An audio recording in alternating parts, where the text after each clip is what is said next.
Hi everyone, welcome to Matrix Academy. Topic हम देख रहे हैं ओम्स लॉ। थोड़ा सा बैकग्राउंड में जाते हैं। क्या आपने कभी सोचा है कि एक ही चार्जर कुछ डिवाइसेस को स्लो चार्ज कर रहा है और कुछ डिवाइस को फास्ट चार्ज कर रहा है? क्या इलेक्ट्रिसिटी इंटेलिजेंट है या कोई हिडन रूल है? ओम्स लॉ पढ़ने से पहले तीन इंपॉर्टेंट क्वेश्चन आ रहे हैं। इलेक्ट्रॉन मूव क्यों कर रहा है? जो इलेक्ट्रॉन है ये क्यों मूव कर रहा है? ठीक, पहली बात। दूसरी बात, जो सभी इलेक्ट्रॉन्स हैं इनकी स्पीड सेम क्यों नहीं आ रही है? जो इनकी स्पीड है वो सेम क्यों नहीं आ रही है? और तीसरी बात, करंट को कंट्रोल कौन कर रहा है? जो इसमें ये करंट आ रही है इसको कंट्रोल कौन कर रहा है? इन सब चीजों में देखिए, एग्जैक्टली 19th सेंचुरी में एक जर्मन फिजिसिस्ट था जिसका नाम है जॉर्ज ओम।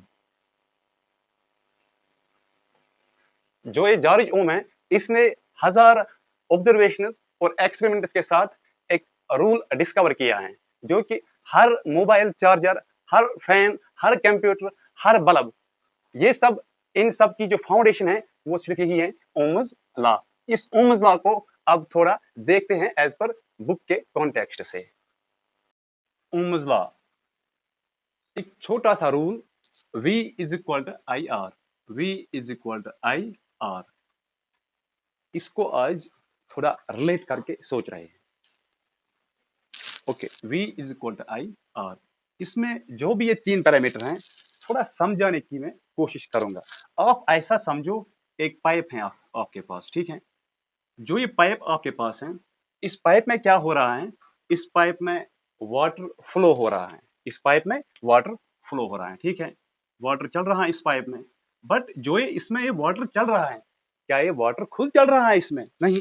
इसको धकेलने के लिए, कुछ यहाँ पे प्रेशर हमें चाहिए। इसको धकेलने के लिए हमें कुछ प्रेशर चाहिए। जितना प्रेशर होगा इतना इसमें वाटर फ्लो होता जाएगा, ठीक है? बट एक इसमें सबसे इंपॉर्टेंट बात वो ये है कि जो ये आपके पास ये पाइप है, इस पाइप में कहीं जगह मिट्टी भी आ सकती है या कहीं ये पतली भी हो सकती है। उससे क्या हो जाएगा? उससे हमें ये देखने को मिलेगा, जो ये वाटर इस पाइप में फ्लो हो रहा है उसमें कुछ रुकावट आ रही है, उसमें कुछ रुकावट आ रही है।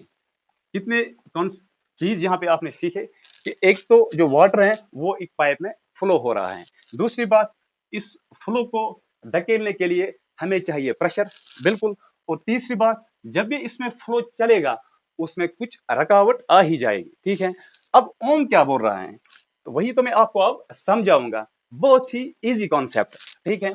आप ले लीजिए एक कंडक्टर, आप लीजिए एक कंडक्टर। लिया आपने एक कंडक्टर, जैसे इधर पे एक पाइप थी ऐसा ही आप समझो आपने एक कंडक्टर लिया है।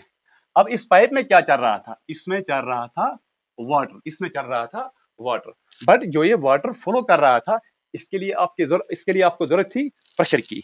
सेम यहाँ पे हम देखेंगे, जो ये कंडक्टर है इस कंडक्टर में हम अप्लाई कर रहे हैं एक वोल्टेज सोर्स। इसमें हम अप्लाई कर रहे हैं एक वोल्टेज सोर्स। जो इसमें हम अप्लाई कर रहे हैं ये वोल्टेज सोर्स, आप बिल्कुल रिलेट करके पढ़िए।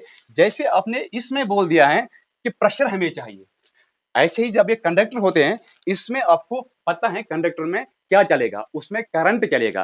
कंडक्टर में चलेगा करंट, क्योंकि जो भी ये कंडक्टर है इसमें होते हैं इलेक्ट्रॉन, इसमें होते हैं इलेक्ट्रॉन।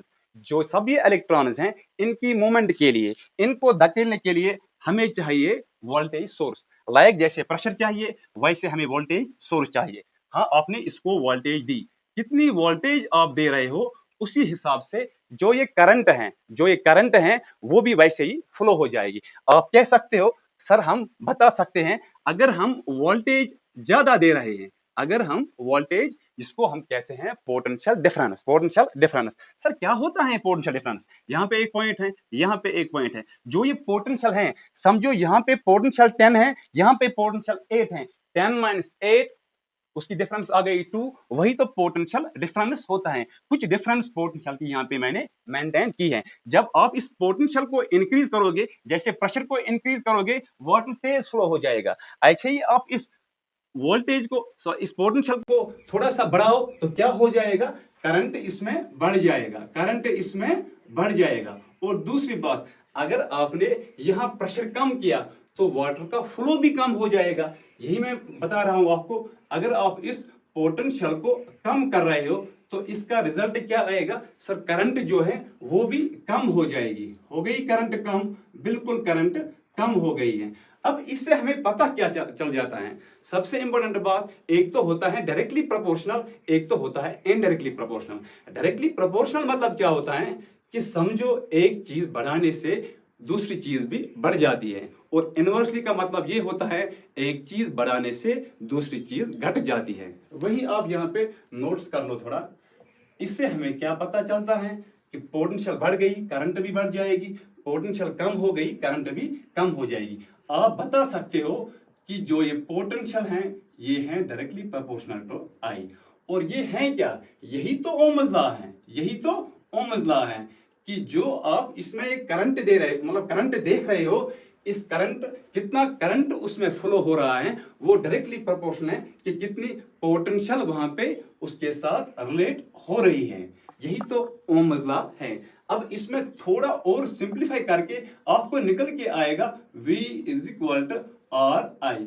अब जो इसमें ये R आ गया, ये R क्या है, ये R है रेजिस्टेंस, ये R है रेजिस्टेंस। थोड़ा आप बैकग्राउंड में याद रखो कि मैंने बोला था कि जो उस पाइप में वाटर चलेगा, ठीक है, वो वाटर कहीं कहीं आप ऐसा भी फील करोगे कि वाटर जो इस पाइप में चल रहा है उसमें रुकावट आ रही है। वैसे ही जो करंट है, करंट में आपको कभी फील हो जाएगा कुछ रुकावट आ रही है, उस रुकावट को ही हम कहते हैं रेजिस्टेंस। मतलब दिक्कत आ रही है करंट को बढ़ने में। अगर दिक्कत ज्यादा होगी करंट कम होगी, अगर दिक्कत कम होगी करंट ज्यादा होगी। सर कैसे हम इसको देख रहे हैं, हम इसको ऐसे देख रहे हैं, ये यहाँ पे करंट आई है, इस करंट आई को आप ऐसा लिख लीजिए, current I is equal to V divide by R। सबको यहाँ पे समझ आ गया, I is inversely proportional with respect, sorry R is inversely proportional with respect I। मतलब क्या है, मतलब ये है कि रेजिस्टेंस ज्यादा होगी, रेजिस्टेंस अगर ज्यादा होगी करंट कम होगी, रेजिस्टेंस कम होगी करंट ज्यादा होगी। यही एक ओम्स लॉ है, सबसे इंपॉर्टेंट चीज है इसमें। बट अब हम इसको थोड़ा और संजीदगी से देख रहे हैं। जो आपने ये कंडक्टर लिया है, जो आपने ये कंडक्टर लिया है, सर ये सब अब हम कैसे बता सकते हैं कि करंट को दिक्कत आ रही है। चलो समझते हैं इस चीज को।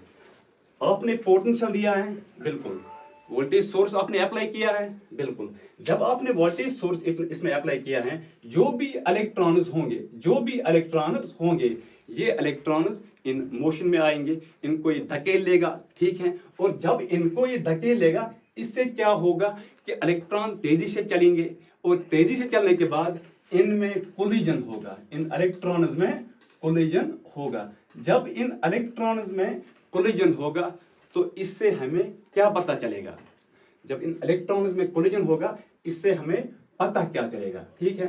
अब इस चीज को थोड़ा न्यू फिगर बना के समझते हैं।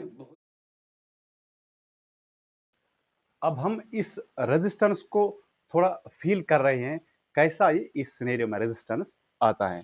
एक कंडक्टर बना लीजिए आप, मैं भी एक कंडक्टर बना रहा हूं।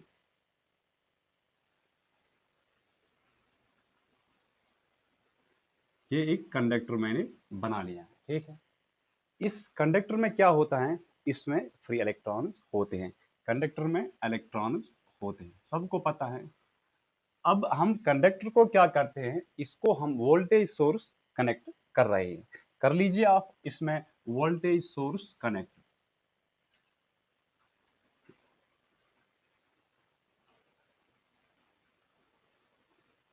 जब आपने इसमें वोल्टेज सोर्स कनेक्ट किया है तो क्या होता है, जो डायरेक्शन ऑफ द करंट होती है वो हम, direction of current is due to the flow of positive charge, और जो भी डायरेक्शन ऑफ करंट होती है वो ऑलवेज अपोजिट होती है डायरेक्शन ऑफ इलेक्ट्रॉन्स की। इसका मतलब डायरेक्शन ऑफ इलेक्ट्रॉन्स इस तरफ हो रहा है।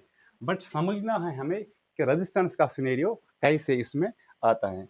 जब आप इसमें ये देखते हो कि जो भी इसमें इलेक्ट्रॉन्स हैं, आपने पोटेंशियल, आपने वोल्टेज सोर्स इस पे लगा दिया है। जब आपने इस पे वोल्टेज सोर्स लगाया है, जो भी ये इलेक्ट्रॉन्स हैं ये मूव स्टार्ट कर रहे हैं, बहुत तेजी से ये मूव स्टार्ट कर रहे हैं। ठीक है, मूव स्टार्ट करने के बाद इस कंडक्टर में जब ये इलेक्ट्रॉन चलते रहते हैं तो उसमें क्या होता है, इन इलेक्ट्रॉन्स के बीच में कोलिजन होता है।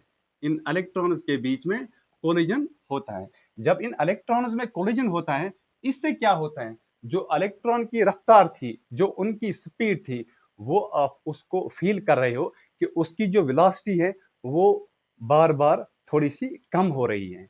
लेकिन आप क्या समझते हो कि एक्चुअली जो ये कंडक्टर है ये इसको रोक लेता है। द एग्जैक्ट फिनोमेना यही है कि इसमें कोलिजन होता है और कोलिजन होने के बाद जो भी इलेक्ट्रॉन इसमें होते हैं, इनमें ये होता है कि कोलिजन होने के बाद हर चीज में उनकी स्पीड धीरे धीरे कम होती है, मतलब दिक्कत आ रही है। और जो इसमें ये दिक्कत आ रही है, जो इनमें ये स्पीड कम हो रही है, यही होती है उनकी रेजिस्टेंस में रुकावट। मतलब रेजिस्टेंस क्या है, रुकावट है। रेजिस्टेंस जब रुकावट को हम देखते हैं कि आप फील कर रहे हो, it's all because of the collision, हम ये रेजिस्टेंस इसमें फील कर रहे हैं। अब सबको पता है कि पोटेंशियल जो है वो डायरेक्टली प्रोपोर्शनल है करंट के, मतलब कितना अमाउंट ऑफ करंट फ्लो हो रहा है इस कंडक्टर में, वो डायरेक्टली प्रोपोर्शनल है कि कितनी आप यहाँ पे वोल्टेज इस पे दे रहे हैं। ठीक है, यही सबसे इंपॉर्टेंट फिनोमेना है इस ओम्स लॉ का। अब आपने समझा क्या है ओम्स लॉ को। अगर सिंपल भाषा में हम ओम्स लॉ को समझेंगे, हम ये बता रहे हैं जो उस पाइप में हम पुश दे रहे थे वो यहाँ पे वोल्टेज है, वो यहाँ पे वोल्टेज है। दूसरी बात, जो इस पाइप में आप बोल रहे थे कि वाटर फ्लो हो रहा है, वाटर फ्लो हो रहा है, वो इसमें क्या है, वो इसमें करंट है, वो इसमें करंट है। और उस पाइप में जब आप बता रहे थे सर उसमें कुछ रुकावट आ रही है, और वहां पर जो रुकावट आ रही थी, वहां पर जो रुकावट आ रही थी, वहां पर इधर ये रेजिस्टेंस है, इधर ये रेजिस्टेंस है। मुझे लगता है सबसे बेहतरीन अंदाज में हमने इस चीज को समझा है कि ओम्स लॉ एक्चुअलिटी में होता क्या है। Okay, thank you.